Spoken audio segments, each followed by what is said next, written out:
After an extended wait, I was jarred when I heard my name called by the deputy clerk, a short, overweight, and rather unkempt woman in her 50s, who wore a stretched-out sweater that more closely resembled a smock. Suddenly, by hearing my name uttered aloud, I had become one with all these long-suffering women sitting around waiting their turns. I felt a smidge guilty that I was going in before them. If they had truly been abused and battered, they needed support right away. The deputy clerk extended her hand to me and, in a sympathetic but fatigued voice, introduced herself and instructed me to follow her. "What about my friend?" I asked, in a low tone, in order to avoid potential embarrassment. "Barrington Walker, can he join me?" "No," she answered. "I'll meet with him separately." I flashed Barrington a sympathetic shrug. Not only had my domestic situation brought him into this mess, he now had to fend for himself, reporting his harassment. Of course, I preferred to have his emotional support available beside me while going through this process as well. The clerk led me around a corner, and we entered her closet-sized office, room 406, which had no decoration on the walls, except for one of those oddball talking fish things they sell on TV.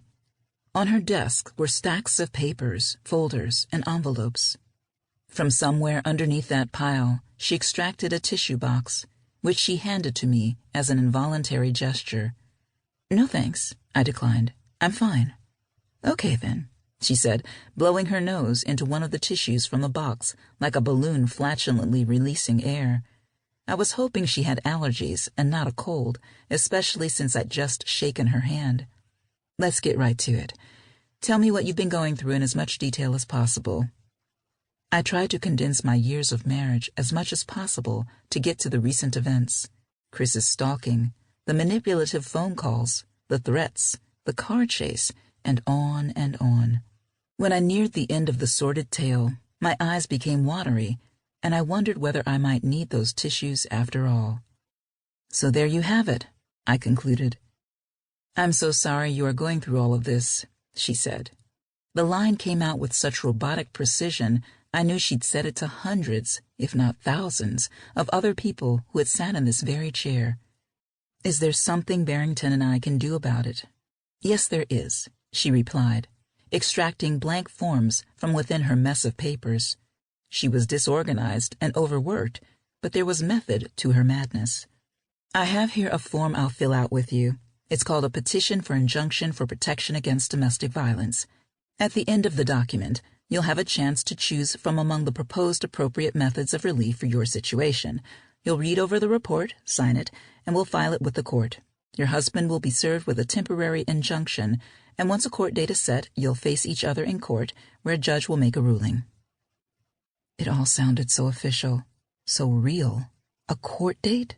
A judge? A ruling? I truly wished I didn't have to go through all this nonsense. "Are you ready?" she asked.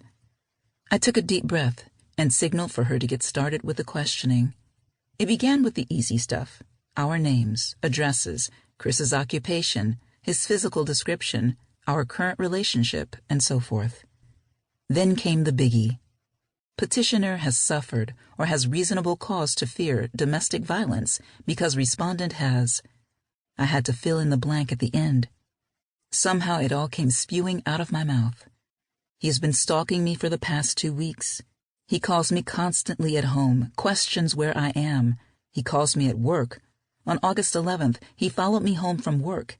He has done this on several occasions, parking near my work to watch for me. He has told my children inappropriate things regarding me and my boyfriend, constantly for the past 2 weeks.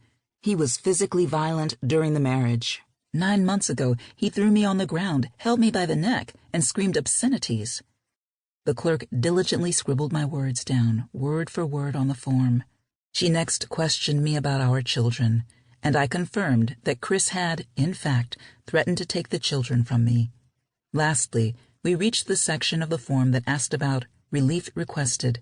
I indicated she should check off these lines: immediately enjoining and restraining the respondent from committing any acts of domestic violence, excluding the respondent from the petitioner's residence, awarding the petitioner temporary exclusive custody of the party's minor child or children, awarding the petitioner temporary child support from the respondent.